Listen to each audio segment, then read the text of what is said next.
Hello students. So today we are starting with the topic relations and functions. Okay, this is 12th standard first chapter. Okay, we have learned about functions and also about relations in standard 11th. Okay. So now let's start with relations and functions. So what is a relation? If you are having one set, say A, suppose it is this set, and set B, okay, then we write the Cartesian product A cross B as the ordered pairs of the elements from A and the elements from B, right? So 1, 2, one element you have to take from A set and another element you have to take from B set. So this is 1, 4, then 2, 2, 2, 4, 3, 2, and 3, 4. Okay. So this is a Cartesian product, and any relation R we define. Suppose we are defining this relation.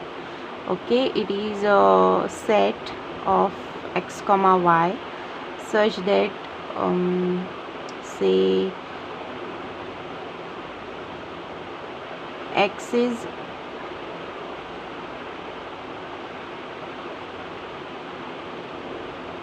equal to y square. Okay, where x and y, x belongs to A and y belongs to B. Okay, this is a relation defined. So we have here the pairs 1, 2, 1, 4. So we have to see who is square of what. So if I take this x or y, okay, 2 square is 4, right? So it will be 4, 2. Oh, it doesn't exist, so I will take some x square equal to y. So it will be 2 square, which is 4. So our x is 2 and y is 4. So this is 2, 4. So only one element is there in R. Okay, so relation is you have to define, and it is a subset of relation is it is a subset of A cross B. So this is about relations. So there are types of relations, and also we write these relations in terms of see, if relation we can take, yeah. So types of relations, we'll see types of relations. So if there is a set A, only the set A is there.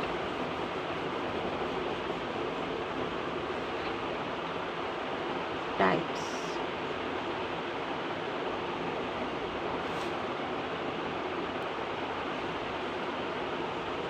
Types of relations.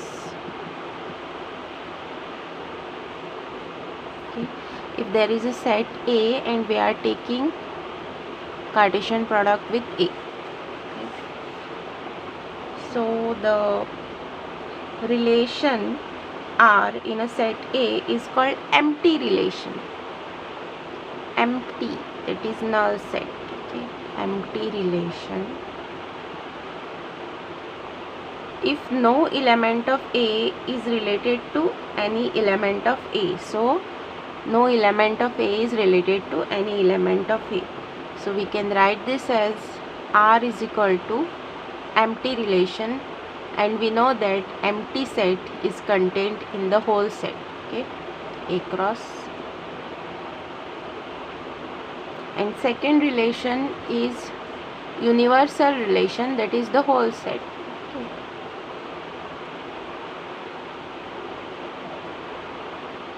So a relation R in a set A is called universal relation if each element of A is related to A. Okay, and it is denoted by this, okay, the whole set. So next we are going to find out about equivalence relation. Okay, this is the main thing here because we will be learning about equivalence relation. So equivalence relation.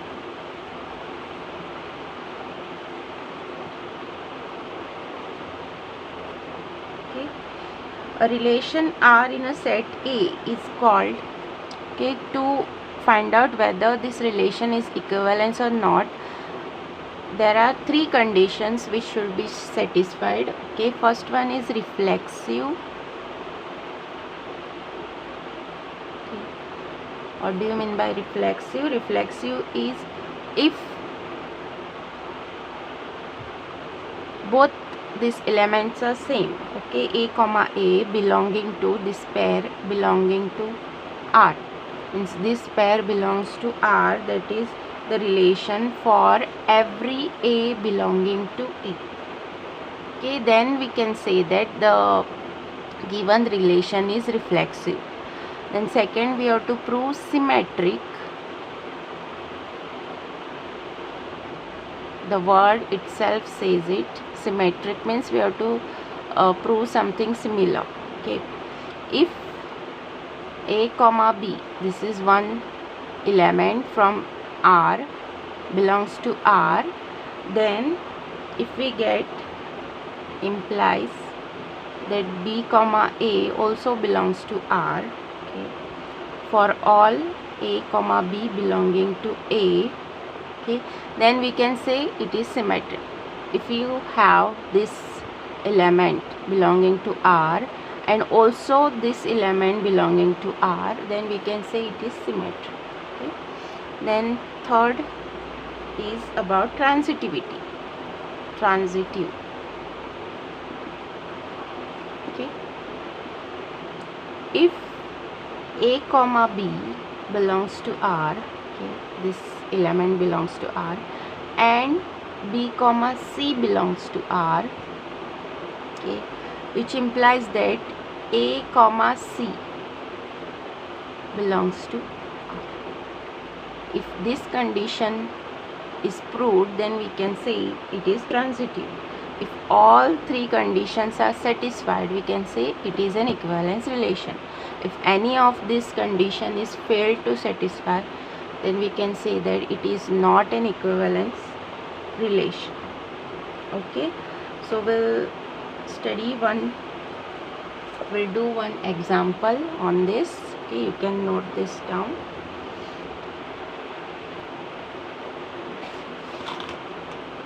Okay, these are the conditions.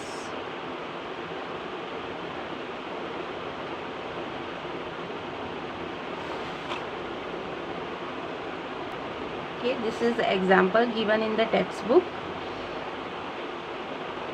Let T be the set of all triangles in a plane with R, a relation in T given by, a relation is given by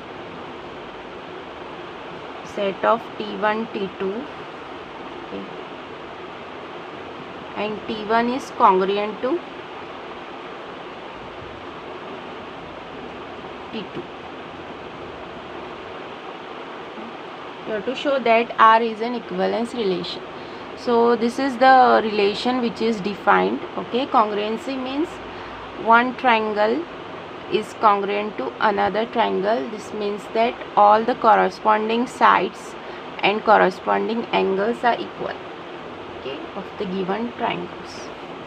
So first you have to prove whether it is reflexive or symmetric or transitive. All should be proved. Okay, so for reflexivity, we know that if you take a triangle T1, okay, it is obvious that it will be congruent to T1, that is itself, right? So we can say that T1, T2 belongs to R, as T1 is congruent to T2. So reflexivity is proved. Okay. Then second, if T1 is equal to T2, both should be same. T1 T2 belongs to R. This means what? T1 is congruent to T2, right? And we can also say that ulta, that is T2 is congruent to T1, because both ways it is right. If one triangle is congruent to another, then that triangle is also congruent to this triangle, right? So this implies that T2 comma T1 belongs to R. So our symmetric property is also proved. Then third is about transitivity. If T1 T2 belongs to R, okay, which implies T1 is congruent to T2, and if T2 comma T3 belongs to R, then we can say that T2 is congruent to T3. Now T1 is congruent to T2 and T2 is congruent to T3, so obviously T1 is congruent to T3, so which implies T1 is congruent to T3. This implies T1 comma T3 belongs to R. Correct? So this proves the transitivity. So all three properties are proved. So we can say that this relation is an equivalence relation. Okay. Let's look at the next example. Let L with a set of all lines in a plane and R with the relation in L defined as, relation is defined as set of all lines such that L1 is perpendicular to L2. Okay, I will write here only L1 is perpendicular to L2. This is the relation defined. Okay, now start solving for reflexivity, first property. Okay. So first is reflexivity you have to see. Now if I take one line, okay, that same line cannot be perpendicular to itself, correct? So you can write there as L1 cannot be perpendicular to itself. So this implies L1 comma L1 does not belongs to R. So R is not reflexive. Okay. Now next property is you have to show symmetric. Okay. If L1 comma L2 belongs to R, so this implies that L1 is perpendicular to L2, right? Which also implies that L2 is perpendicular to L1, right? Because if I take one line L1 and another line L2, now this line L1 is perpendicular to L2 and L2 is perpendicular to L1. So both ways it is possible. So we can say that L2 comma L1 belongs to R. So this is symmetric. Now third we have to prove about transitivity. Now if L1 L2 belongs to R, this implies L1 is perpendicular to L2, and if L2 comma L3 belongs to R, this implies L2 is perpendicular to L3. Now let's draw this geometrically. Okay, so I have two lines, L1 is perpendicular to L2 and L2 is perpendicular to another line which is L3. Now L1 and L3 lines are parallel, right? So L1 and L3 are parallel. So transitivity, that is L1 comma L3 does not belongs to R, which proves that this relation is not transitive. Okay.